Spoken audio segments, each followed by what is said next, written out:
I'm James Joyce III, founder of Coffee with the Black Guy.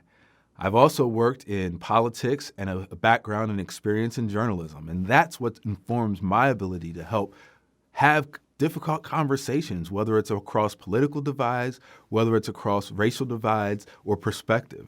Political affiliation bias, that's pretty much when you have an opinion on somebody based on whether they identify as a Democrat, Republican, Libertarian.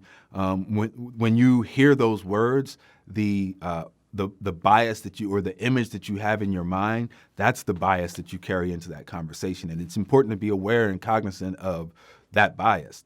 Don't ignore it. Understand what it is, but see it, recognize it, and get over it, and not judge a person on based on that. Recognizing, political affiliation bias within yourself is a difficult thing, right? That requires a look inward.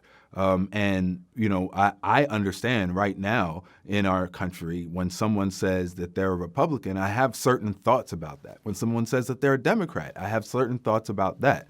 And so just understanding what those genuine thoughts are and just paying attention to your own thinking, and then moving forward with that knowledge, right? And so not necessarily treating someone different based on whether they identify as a Democrat, Republican, Libertarian, or Independent, but understanding that, okay, that gives you an idea of where they're coming from, but tell me more.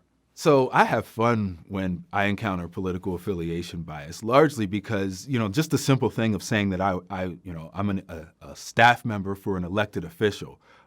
I've seen people's eyes glass over immediately, or their body language change based on that, because I don't know why, but I can assume they may not feel equipped to engage in conversations with somebody who's part of the system.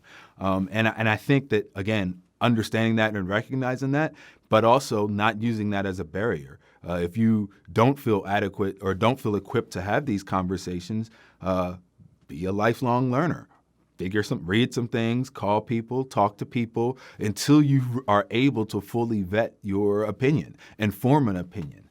In today's social media world, I think a lot of Americans, and maybe even across the globe, feel this need to concoct an opinion immediately when they see something because of the demand on social media. I think that's dangerous. I understand where it comes from. I understand why it happens. But I think understanding understanding that it's there is important, and paying attention to that when you see that happening within yourself.